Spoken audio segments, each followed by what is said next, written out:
అలాగే ఇంకొకటి రమ్మగారు, సిటీలో ఇప్పుడు మీరు నేను నెక్స్ట్ అడగబోయే క్వశ్చన్ మీ దాంట్లోనే మొదలైపోయింది యాక్చువల్లీ.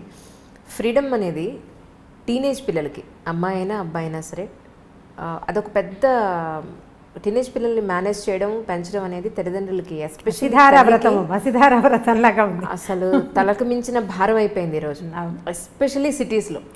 విలేజెస్లో అంత లేదు, కానీ అక్కడ క్వశ్చన్ చేయాలంటేనే అమ్మ నాన్న వాళ్ళని ఒక మాట అండం ఏంటి అనే ఒక చిన్న ఇది ఉంటుంది, భయం భక్తి కనపడుతుంది. ఇక్కడ మన సిటీలో అది కనిపించట్లేదు. వాళ్ళది ఏంటంటే ఫ్రీడమ్ అనే దానికి విచ్చలవిడితనానికి డిఫరెన్స్ తెలియట్లేదండి. మా అమ్మ పార్టీలకి, బర్త్డే పార్టీలకి పంపదు. మా అమ్మ లేదా బయట ఫ్రెండ్స్ ఈరోజు పార్టీ, వీకెండ్ పార్టీ చిల్ అవుదామంటే మా అమ్మ పంపదు. లేదా మా అమ్మ హెయిర్ కలర్ వేసుకుంటానంటే వద్దంటుంది. మా అమ్మ నాకు మినిమం ఫ్రీడమ్ ఇవ్వదు. ఒక ఫోన్ వచ్చి నేను లోపలికి డోర్ వేసుకుని మాట్లాడతానంటే మా అమ్మ ఒప్పుకోదు. ఫోన్ వస్తే లోపలికి వెళ్ళి ఎందుకు మాట్లాడాలి, బయట ఎందుకు మాట్లాడకూడదు, మేము అందరూ ఉన్నాం కదా ఇక్కడ ఎందుకు మాట్లాడకూడదు అంటుంది. మా అమ్మ నాకు ఇవ్వాల్సిన మినిమం ఫ్రీడమ్ కానీ లేదు ప్రైవసీ కానీ ఇవ్వట్లేదు. అసలు ప్రైవసీకి, ఒక వాళ్ళకి ఇవ్వాల్సిన స్వేచ్ఛకి, విచ్చలవిడితనానికి మీ మాటల్లో ఒకసారి అంటే దీనికి ఇప్పుడు మనం మూలఛేదం చేసుకోవాల్సిందే ఈ ప్రశ్నకి సమాధానం చెప్పాలంటే. ఇప్పుడు పార్టీలకు వెళ్ళి చిల్ చేయటము, హెయిర్ కలర్ వేసుకోవటము పిల్లలకి ఎలా తెలుస్తున్నాయి? తమ తోటి వాళ్ళు చేయటం వల్ల ఒకటి, లేదా సోషల్ మీడియా వల్ల. ఇప్పుడు వీళ్ళు ఏదో నెట్లో యూట్యూబ్లో చూడడానికి చూస్తారు, రకరకాల హిందీవి షార్ట్ ఫిల్మ్స్, వీడియోస్ చూస్తుంటారు. అందులో చూసిన దాన్ని కాపీ చేయాలనుకుంటారు అంజలి ప్రధానంగా. ఇప్పుడు మనం యూట్యూబ్లోనే ఇవన్నీ రకరకాల ప్రోగ్రాములు చేస్తున్నాం. ఇప్పుడు దీంతో పాటు మనం ఏదో సంస్కారాలు వీటిని గురించి తెలియజేయాలని మనం అనుకుంటున్నట్టే ఫ్రీడమ్ని తెలియజేసేస్తున్నారు నానా రకాలుగా. ఇంగ్లీష్ వీడియోస్ కానీ, హిందీ వీడియోస్ కానీ మీరు చూడండి, ఒక అమ్మాయి అబ్బాయి చాలా ఫ్రెండ్లీగా ఉండటం, వాళ్ళిద్దరు బెస్ట్ ఫ్రెండ్స్గా ఉండటం కోకొల్లలుగా కనపడతాయి. ఆడపిల్లలు ఇష్టారాజ్యంగా హెయిర్ కట్లు, చిన్నవి పొన్నవి బట్టలు వేసుకోవటమే మనం చూస్తాం. ఇప్పుడు మనం చూసిన పిల్ల న్యాచురల్లీ అది కాపీ చేయాలని అనుకుంటుంది. అది జరిగేదే కదా. అక్కడి నుంచి ఓ 10 మంది పిల్లలు చూసారనుకోండి, ఓ 2 పిల్లల తల్లులు కొంచెం ఫ్రీగా ఆలోచించేవాళ్ళు, పిల్లలు ఇష్టారాజ్యంగా పోనీ ఇవాళ రేపు ఫ్యాషన్ అని భావించేవాళ్ళు ఓ 2 చేయనిస్తారు. మిగిలిన 8 మందికి వాళ్ళ మీద ఫ్యాన్సీగా ఉంటుంది. వాళ్ళ ఒక 5-6 కష్టపడి ఎలాగో ఇరికి అందులో జ్వరపడతారు అనుకోండి, ఓ 2 ఉండిపోతాయి డక్లింగ్స్ వెనకాల. వీటికి ఏమనిపిస్తుంది, ఈ బాతులన్నీ ముందుకు పోతున్నాయి, నన్ను పోనివ్వటం లేదని పేరెంట్స్ మీద ఒక కచ్చా అయిష్టము ఏర్పడుతుంది. ఇప్పుడు ముందు పోతున్న ఈ 8 బాతుల్ని మనం ఏ రకంగా కంట్రోల్ చేయగలుగుతాం? మనం ఎక్కడ కట్ చేయాలి దాన్ని? ఎక్కడ కట్ చేయాలి? ముందు మనం మూలఛేదం చేసుకోవాల్సి వస్తుంది. దీనికి ఇక వేరే మార్గం ఏదీ లేదు. పల్లెటూళ్ళల్లో కూడా ఇందుకు భిన్నంగా లేరు.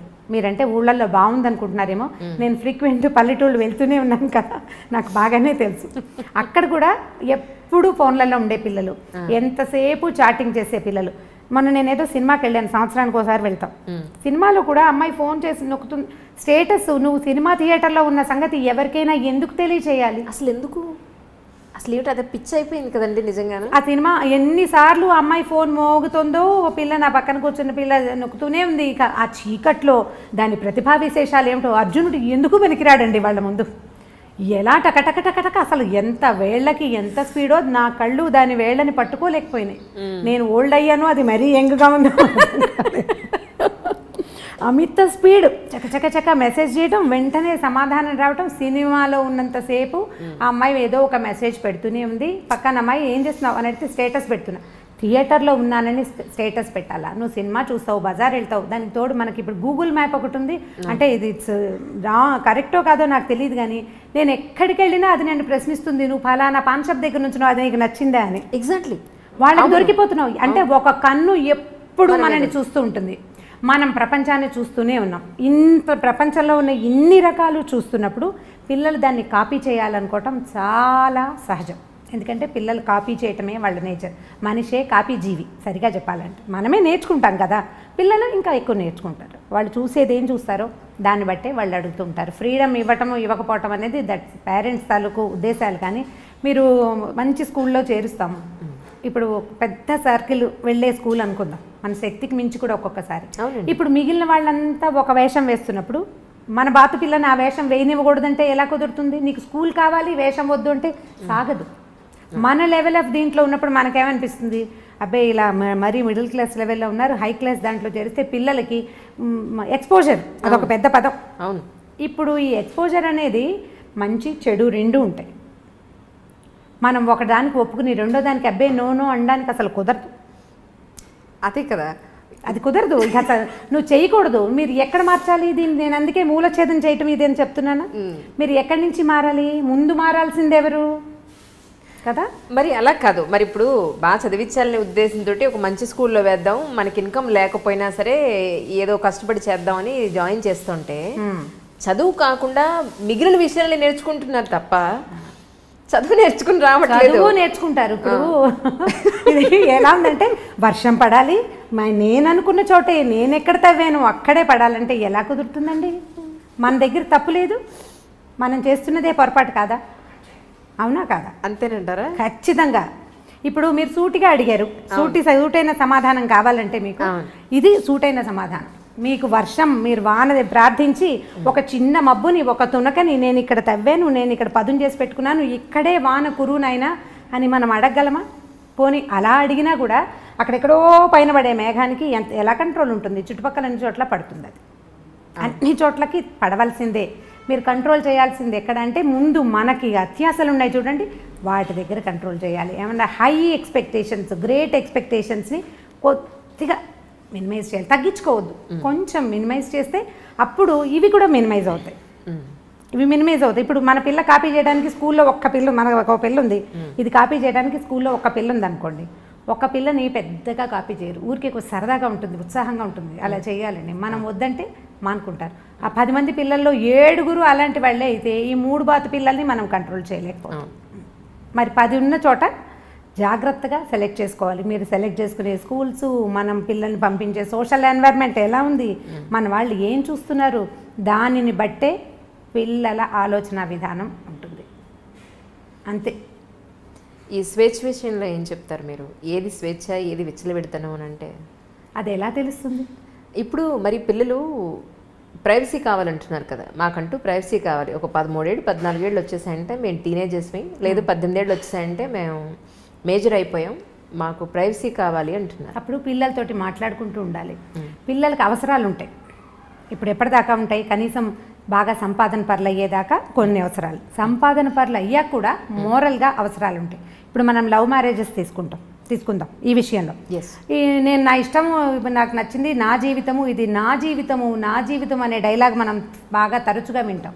ఈ నీ జీవితం ఎవరో పెళ్లి చేసుకున్న తర్వాత ఏదైనా సమస్య రాగానే వెంటనే అమ్మా నాన్న గుర్తొస్తారు.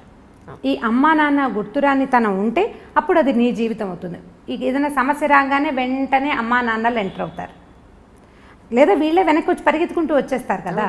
వీళ్ళు పరిగెత్తుకొస్తారు, మా అమ్మా నాన్న కూడా అయ్యో పిల్ల సమస్యల్లో ఉందని దగ్గరికి తీసేస్తారు. ఇప్పుడు ఇది మనం చిన్నప్పటి నుంచి అలవాటు చేయాలని నేను అనుకుంటానండి. వాడు ఏదో పడ్డాడు, మా పిల్లాడు కింద పడంగానే వాడిని ఎత్తుకొచ్చేసి వాడిని కదలనీయకుండా నోట్లో అన్నం పెట్టేసి కాళ్ళు కట్టేసి వాడు బాత్రూమ్కి వెళ్తానంటే ఎత్తుకు తీసుకెళ్ళకుండా కుంటితే కుంటాడని వదిలిపెట్టేసి ప్లేట్లో అన్నం కలిపి చేతిలో పెట్టి నీ దారి నువ్వు తిను అని కనుక వదిలిపెడుతుంటే పడిన తర్వాత వాడు ఇప్పుడు తను ఆడుకుని పడ్డాడు, వాడు ఇండిపెండెంట్గా అవటానికి అవకాశం ఉంటుంది. రేపొద్దున ఏదైనా సమస్య వస్తే నేను మళ్ళీ అమ్మా నాన్న దగ్గరికి వస్తే వీళ్ళు చచ్చినట్టు చేస్తారనే నమ్మకాన్ని పిల్లలకి ఇవ్వకూడదు. స్వేచ్ఛ కావాలంటే నువ్వు తీసుకో, ఏ ప్రాబ్లం వచ్చినా నువ్వు నన్ను పిలవకూడదు, నీ అంతటి నువ్వు చేసుకోగలవా? ఓకే, నేను నెలకి ఇంత సంపాదించి చూపించు నువ్వు నాకు, ఏది ఈ పని చేసి డబ్బులు తీసుకో నువ్వు. మొన్న ఒక వీడియో చేసాం ఈ మధ్య, పిల్లలకి పని చేయించి వాళ్ళకి డబ్బులు ఇవ్వండి అంటే చాలా నెగిటివ్గా, అంటే జనరల్గా నేను అన్ని నెగిటివ్ కామెంట్స్ ఎప్పుడూ చూడలేదు. ఈసారి అప్పుడు పాడైపోరా అండి, డబ్బులు చూపిస్తే పిల్లలు పాడైపోరా అండి అని చాలా మంది అడిగారు. డబ్బులు చూపిస్తే పిల్లలు పాడైపోతారా? మీరు చూపించే అతి ప్రేమ వల్ల కదా పిల్లలు పాడైపోయేది. డబ్బుతోటి పిల్లలు పాడవరు, వాడి కష్టానికి సరిపడా డబ్బులు తీసుకుంటే కనుక కష్టానికి డబ్బుకి విలువ తెలుస్తుంది, పిల్లలకి ఇండిపెండెంట్గా అవుతారు. మనం ఏం చేస్తున్నాము, వాళ్ళకేమో ఈ రకరకాలు చూపించేసరికల్లా వాడు స్వేచ్ఛ కావాలని కోరుకుంటాడు, కానీ అవసరం వచ్చినప్పుడల్లా అమ్మా నాన్న మీద డిపెండ్ అవ్వచ్చు అనే ప్రాక్టీస్ని మనం చిన్నప్పటి నుంచి అలవాటు చేస్తున్నాం. మిగిలిన దేశాలకి ఇండియాకి ఉన్న డిఫరెన్స్ ఏంటంటే వీళ్ళకి మోరల్గా, మన దగ్గర మోరల్ సపోర్ట్కి పేరెంట్స్ మీద డిపెండెన్సీ అనేది అసలు బై జీన్స్ తరాల వెంబడి మనకు అది ప్రాక్టీస్ అయింది. ఏదైనా కష్టం రాగానే నాన్న అనో అమ్మ అనో ఏడుస్తాం మనం. మిగిలిన దేశాల్లో కొంచెం తక్కువ ఉంది అది. వాళ్ళ ఫ్రెండ్స్ మీదో లేకపోతే వాళ్ళ మీద వాళ్ళేనో డిపెండ్ అవుతారు. గివ్ మీ సమ్ రూమ్ అంటుంటారు, చాలా సినిమాల్లో కనపడుతుంది. వాడికి స్పేస్ కావాలన్నమాట, వాడిని వదిలిపెట్టేయాలి వాడి కష్టానికి. మన దగ్గర కష్టానికి ఏముండదు, ఏదైనా కష్టం రాగానే వీళ్ళకి మనుషులే కావాల్సి వస్తారు. మనం ఆ ప్రాక్టీస్ ఇస్తున్నాం. ఈ ప్రాక్టీస్ ఇవ్వకుండా ఉండాలని నేను భావిస్తానండి. చాలా చిన్నప్పటి నుంచే 7-8 ఏళ్ల పిల్లాడు, వాడి వాళ్ళ హోంవర్క్ రాయలేదు, మాట వినలేదు, టీచర్కి ఎక్స్ప్లెనేషన్ ఉత్తరం రాయమంటే నేను రాయను, నువ్వు రాసుకో లేదా నువ్వు చెప్పుకో. పిల్లాడిని టీచర్ కొడుతుంది, ఓర్చుకోండి. వాడు రెండోసారి అది చెయ్యడు. మనం ఓర్చుకోవటం ప్రాక్టీస్ చేయాలి. అప్పుడే మన పిల్లలు ఇండిపెండెంట్గా ఉంటారు. ఆటే స్వేచ్ఛ కోరుకోరు. ఏదైనా సమస్య వస్తే వాడే హ్యాండిల్ చేయాల్సి వస్తే అప్పుడు సమస్యలు రానివ్వని పందాలోకి వెళ్ళడానికి చూస్తాడు. ఇప్పుడు మనం మామూలుగా కొంచెం పెద్ద అయ్యాక తీసుకుందాం. టీనేజర్స్గా మనం కూడా ఉన్నాం కదా, అప్పుడు మనకేం ఒళ్ళు తెలియలేదు ఎవరైనానో. అంటే ఇప్పుడు ఉన్నంత స్వేచ్ఛ ఇది వరకు లేదనుకోండి, ఇప్పుడు తెలుస్తుంది. ఇప్పుడు మన పిల్లలు వచ్చాక మనం కూడా ఇలాగే చేసాము అని జ్ఞాపకం వస్తుంటుంది. మన అమ్మలు ఒకరు సపోర్ట్ చేస్తుంటారు, మా పిల్లలు ఇలా చేయలేదమ్మా అంటుంటారు. ఏ కాలానికి ఆ కాలమే, ఎప్పటిదప్పుడే. ఆ రోజుల్లో అదే ఎక్కువ. ఇప్పుడు ఈ టీనేజ్లో ఓవర్ యాక్షన్ చేసే పిల్లల్ని 1-2 రోజులు వాడికి కావాల్సిన రెగ్యులర్గా మనం అందించే విషయాలు కొన్ని ఉంటాయి కదా, అవి అందించకుండా వదిలిపెట్టేయండి. ఓకే, ఇది ఒక సొల్యూషన్ కింద వాడుకోండి. అయితే పిడికి బియ్యానికి ఒకే మంత్రంలాగా అన్నిటికీ ఇదే చేయకూడదు. ఓకే, అన్నిటికీ కాదు. టీనేజ్ పిల్లాడంటే 16 ఏళ్ళు 18 ఏళ్ళు అనుకోండి, వాడికి మార్నింగ్ ఎవరో ఒకళ్ళు నిద్ర లేపాలి, కాఫీయో టీయో పాలో ఎవరో ఒకళ్ళు ఇవ్వాలి. వాడంతటి వాడు ఏం చెయ్యడు. వాడి బట్టలు ఇస్త్రీలో ఉండాలి, లేకపోతే వాడి షూస్కి సాక్స్కి అంటే లంగర్ అందదు కదా, అవి ఎక్కడో ఇవి ఎక్కడో ఉంటాయి. ఆ రెండింటిని సింక్రనైజ్డ్గా తల్లులు పెడుతుంటారు సాధారణంగా. ఈ సింక్రనైజేషన్లో అవి చెయ్యొద్దు. చేయకుండా వాడే వెతుక్కుని, వాడే తీసుకుని, వాడే టవలారేసుకుని, వాడే టవల్ తీసుకుని ఇలాంటి పనులు కొద్ది రోజులు కనుక చేయనిస్తే కొంత బుద్ధి వస్తుంది. ఇది నాకు ప్రాక్టికల్గా తెలుసు. యూనివర్సిటీకి వెళ్ళకముందు, ఖరగ్పూర్ వెళ్ళకముందు మా అబ్బాయికి వెళ్ళి 2 ఏళ్ళ తర్వాత మా అబ్బాయికి చాలా డిఫరెన్స్ ఉంది. ఎంత డిఫరెన్స్ అంటే హస్తిమశకాంతరాన్ని నేను గమనించాను. నేను ఎక్కడైనా కూర్చుంటే లేదా మంచినీళ్ళు అమ్మ నువ్వు లేవకు నేనే తీసుకుంటాను. అంతకుముందు అమ్మ మంచినీళ్ళు అమ్మ అమ్మ అమ్మ అమ్మ ఇక అమ్మ పాటకి అంతులేని పాటగా ఉండేది, దానికి అంత వచ్చింది. నువ్వు లేవకలేదు, తలుపు కొట్టినా వాడు అన్నం తింటూ లేచి తలుపు తీయటానికి రెడీ అయిపోతున్నాడు. సో డిఫరెన్స్ ఖచ్చితంగా వస్తుంది. వాడే చేసుకోవాల్సి వస్తే వాళ్ళకి కొంత జ్ఞానం వస్తుందండి. మన దగ్గర ఉన్న పిల్లల్ని మీరు ఇలా చేసి చూడండి. ఈ పని మనం 9 ఏళ్ల పిల్లలకి దగ్గర నుంచి స్టార్ట్ చేయొచ్చు. 9 లోపల డిపెండెన్సీ ఉంటుంది. చిన్న పిల్లలు 9 నుంచి వీళ్ళకి ప్రీ టీన్స్ మొదలైపోతాయి ఖచ్చితంగా. ఆడ మగ కూడా. ఆడపిల్లలు ఇంకా కొంచెం ముందే ఉన్నారు. ఇవాళ రేపు పాత రోజుల్లో 14 వస్తే గానీ ప్యూబర్టీ అంటే టీన్స్ ఎఫెక్ట్ తెలిసేది కాదు. ఇప్పుడు చాలా ఎఫెక్టివ్గా ఉంటుంది, చాలా ఎర్లీగా వస్తున్నాయి బికాజ్ ఆఫ్ సోషల్ మీడియా. ఖచ్చితంగా ఇప్పుడు మన పిల్లలు చూడరు. మా పిల్లలకి ఫోన్ ఇవ్వమండి అంటారు. ఫోన్ ఇవ్వరు మీరు, దాని ఫ్రెండ్స్ చూస్తారు కదా.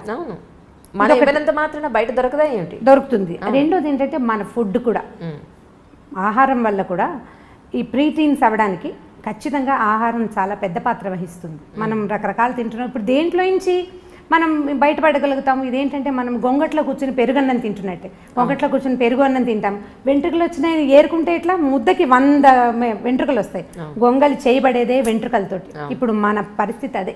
మన స్కూళ్ళు అంతే, మన కాలేజీలు అంతే, అసలు మన సొసైటీయే అలా ఉంది. దీంట్లో నుంచి బయటపడడం మన వల్ల కాదు. మనం ఏం చేయాలంటే చిన్న చిన్న మార్పులను సాధించడానికి ప్రయత్నం చేయాలి. దీన్ని పూర్తిగా మార్చే పాతకాలం మన పుట్టకల నాడు ఉన్నట్టుగా చేయాలని అనుకుంటే నిజంగా భ్రమ. అది చేయలేం మనం. ఎందుకంటే మనం 20లు 10ల నుంచి 2లు 3లలోకి వచ్చేసాం.